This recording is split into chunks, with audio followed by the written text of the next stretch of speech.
அது அந்த டிஜே அந்த பாட்டு போடுறப்ப அவர் உள்ள நடந்து வருவார்ல. ஆமா. ஐயோ பேரறிஞர் அண்ணா பிறந்த மண்ணில் எங்கள் பேரியக்கத்தின் அண்ணா வருகிறார் உங்களிடம் பேசுவதற்காக. அண்ணே ஒரே ஒரு தடவை கையை விட்டு அடிச்சு காட்டினே. என் நெஞ்சில் குடியிருக்கும்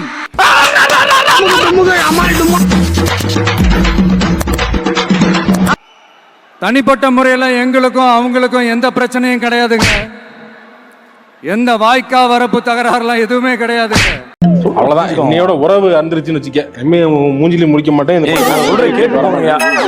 போதும். அப்படியே இருந்தாலும் அது நம்ம கண்டுக்கவே போறது இல்லைங்க.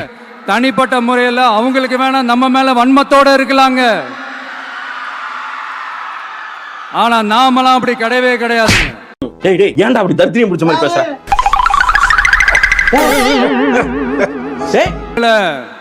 என்ன நம்ம எல்லாரையும் பொய் சொல்லி நம்ப வச்சு ஓட்டு போட வச்சு ஏமாத்தினாங்கல்ல, ஏமாத்தி ஆட்சிக்கு வந்து நல்லது செய்யற மாதிரி நடிக்கிறாங்கல்ல, நாடகம் ஆடுறாங்கல்ல, அவங்கள எப்படி நம்ம கேள்வி கேட்காம இருக்க முடியும்? ஏய் நான் செத்துறேன்டா, போப்பா என் படத்தை தாண்டி போ.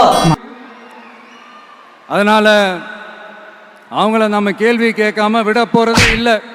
அண்ணே கும்பாபிஷேகம் பண்ணணும்னு முடிவு பண்ணிட்டீங்க, அத ஊர் வெளியே வச்சு பண்ணுங்க, கூட்டத்தை வச்சு பண்ணிடாங்க. ஆனா மக்களிடம் செல்னு சொன்ன அண்ணாவை மறந்தது யாரு? இது நம்ம லிஸ்ட்லயே இல்லையே. கொள்கையா? அதனப்பா கிலோ என்ன விலை என்னன்னு கேட்கிற அளவுக்கு அப்படி ஒரு கட்சியை ஒன்று நடத்திக்கிட்டு அந்த கட்சியினுடைய தலைவர் தமிழ்நாட்டு முதல்வர் சொல்றாரு நமக்கு கொள்கை இல்லையா? எதுக்கு இதெல்லாம்? முதல்ல நீ முன்னாடி வந்து இப்படி கேட்கறதே தப்பு. எப்படி நமக்கு கொள்கை இல்லையா? பிறப்புக்கும் எல்லா உயிருக்கும்னு ஒரு அடிப்படை கோட்பாட்டை நம்ம கட்சியினுடைய ஒரு முக்கிய கோட்பாட்டை அறிவிச்ச நமக்கு கொள்கை இல்லையா? என்னது என்ன டீசெண்டா முடிச்சுக்கிறோங்க, கையை முறுக்குற நீ. இப்படி கொள்கையை வெறும் பேச்சில மட்டுமே பேசிக்கிட்டு எல்லா கொள்கையும் அண்டர் கிரவுண்ட்ல அடக்கி வச்சுக்கிட்டு என்னமோ இவங்களுக்கு மட்டும்தான் எல்லா கொள்கையும் குத்தகைக்கு எடுத்த மாதிரி. இவங்க கொள்கையே கொள்ளை தானே.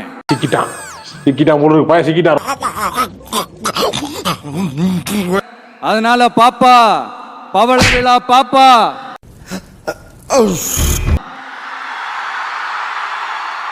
நீ பாசாங்கு காட்டாத பாப்பா.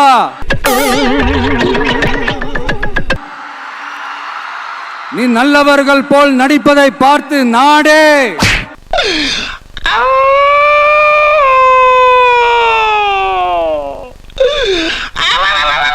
அதே நீங்க விமர்சனம்னு சொன்னீங்கன்னா நாங்க என்ன பண்றது? இன்னும் நாங்க விமர்சனம் செய்ய ஸ்டார்ட் பண்ணவே இல்லையே, இன்னும் நாங்க அடிக்க ஸ்டார்ட் பண்ணவே இல்லையே, அதுக்குள்ள அலர்னா எப்படி?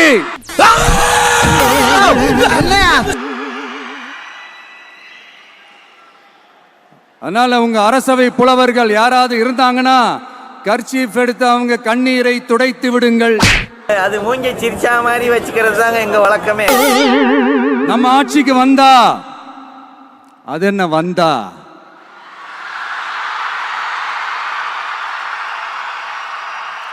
வருவோம். மக்கள் கண்டிப்பா நம்மளை வர வைப்பாங்க.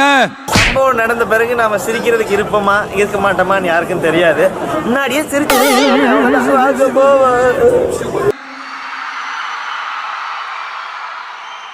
மக்களுக்கான ஆட்சியை மக்களே விரும்பி வர வைக்கத்தானே செய்வாங்க.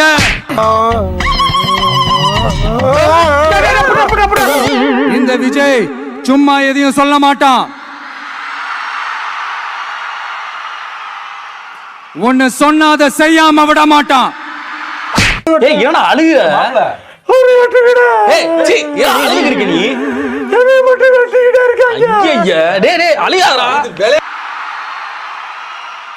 அது மக்களுக்கு நல்லாவே தெரியும். அப்புறம் ஒரு அதிசயம் சொல்ல முடியாது, இது ஒரு கண்டுபிடிக்க முடியாத ஒரு உண்மைன்னு சொல்லலாம். அது என்னப்பா? அது தற்குறியா? யூ டிராப்ட் திஸ்டா மாட்டிக்க. என்ன ஓடு நல்லா இருக்கும், உனக்கு சூட்டா இருக்கும். அப்புறம் நான் கேட்குறேன், மக்கள் எல்லாரும் உங்களுக்கு தற்குறிகளா? நினைச்ச மாதிரியே சரிங்க திருப்பி விட்டானே, நான் என்ன பண்ணுவேன்?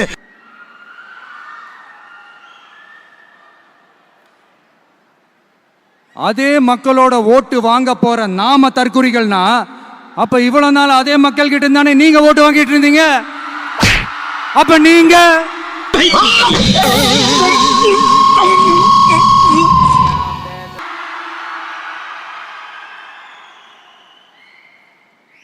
அந்த மக்களுக்கு நீங்க காட்டுற மரியாதையும் நன்றியும் இதுதானா?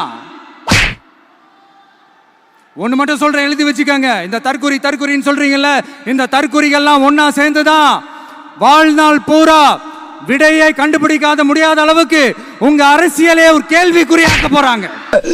என்ன தீஞ்ச வாட வருது? வாட வெளியே வர ஆரம்பிச்சிருச்சா? கூத்தாடி கூட்டம், நடிகர் கட்சி, நடிகர் கூட்டம், இப்படி. மர்மயோகின்ற ஒரு படத்துல அவருடைய கேரக்டர் பேர் வந்து கரிகாலன். அதுல ஒரு சூப்பர் டயலாக் ஒன்று சொல்லியிருப்பார். குறி வைத்தால் தவற மாட்டேன், தவறுமானால் குறியே வைக்க மாட்டேன்.